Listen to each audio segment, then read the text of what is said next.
Loan कसं मिळतं? तुमच्या सिबिल स्कोअरवरून, राईट? म्हणजे तुम्ही पूर्वी कधी कर्ज घेतलं होतं का? त्याचं रिपेमेंट वेळेत केलं होतं का? क्रेडिट कार्ड वापरता का? त्याची ट्रान्झॅक्शन हिस्ट्री काय सांगते? तुमची रिस्क घेण्याची क्षमता किती आहे? असं सगळं चेक व्हायचं. आणि जर हे सगळं नियमित असेल तर तुम्हाला लगेच लोन ग्रांट व्हायचं. आणि जर तुमचा सिबिल स्कोअर चांगला नसेल, तुम्ही त्यांच्या अटींमध्ये बसत नसाल, तर तुम्हाला लोन मिळायला प्रॉब्लेम्स यायचे. पण आता बँकिंग आणि फायनान्समध्ये एआयची एंट्री झाली आहे आणि तुम्हाला कर्ज द्यायचं का नाही हे आता एआय ठरवणार आहे. आणि कसं, त्याच्या ऑन पॉइंटमध्ये डिकोड करूया.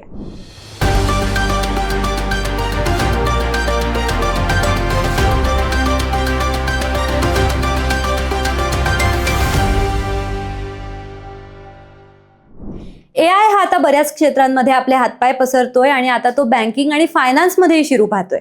एआय आता पारंपरिक नियम किंवा व्हेरिफिकेशनच्याही पुढे जाऊन आपल्याबद्दलची सगळी माहिती बँकिंग आणि फायनान्स सेक्टर्सना पुरवतोय.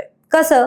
तर तुम्ही नोकरी करता, दर महिना कमावता, पण तुम्ही कमावलेल्या पैशाचं काय करता? कुठे खर्च करता? लक्झरी गोष्टी का नेसेसरी गोष्टी?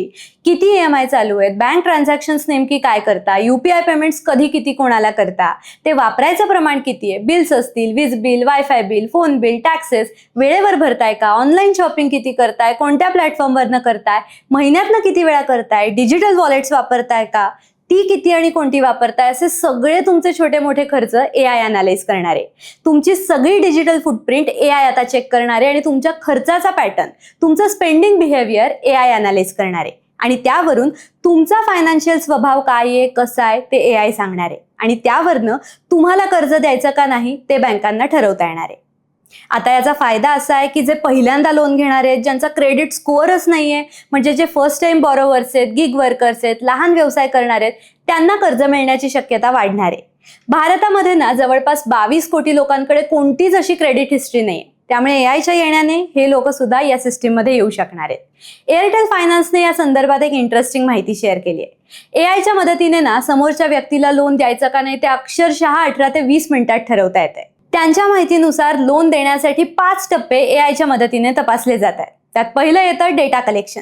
याच्यात तुमचं पॅन, आधार, तुमची माहिती इन्स्टंटली चेक होते. दुसऱ्या टप्प्यात तुमची काही सेकंदांमध्ये ऑटोमेटेड क्रेडिट असेसमेंट केली जाते. यात CIBIL score, spending behaviour, DTI अशी माहिती चेक होते. तिसऱ्या टप्प्यात तुम्ही रिस्क पेलू शकताय का, तुमची रिस्क घ्यायची कॅपॅसिटी किती आहे ते चेक होतं आणि तेही अक्षरशः काही सेकंदात.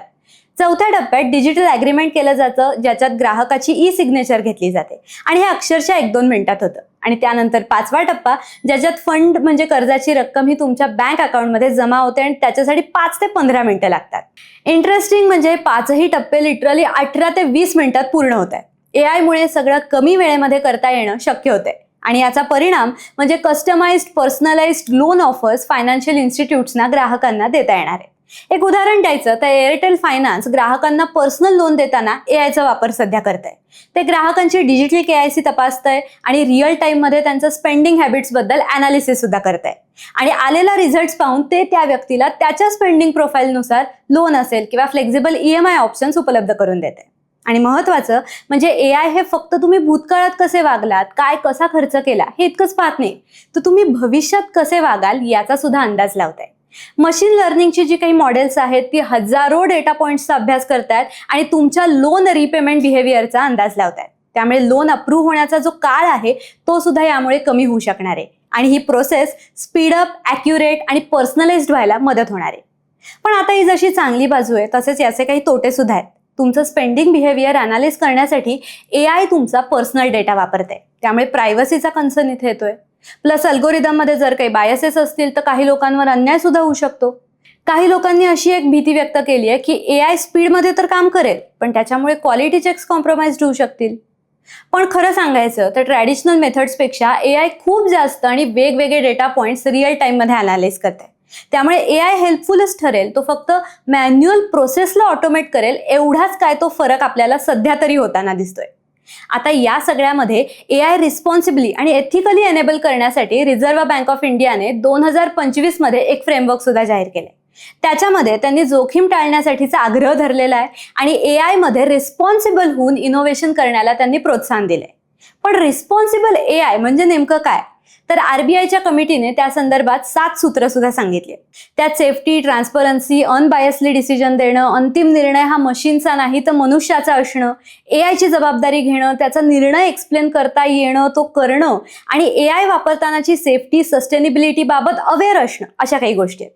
ग्राहकांचं संरक्षण करण्यासाठीच आरबीआयने फ्रेमवर्क घालून दिलेलं आहे आणि हळूहळू या सगळ्याचं पालन करूनच बँका आणि फायनान्स सेक्टर आपल्याला एआयची अंमलबजावणी करताना दिसेल.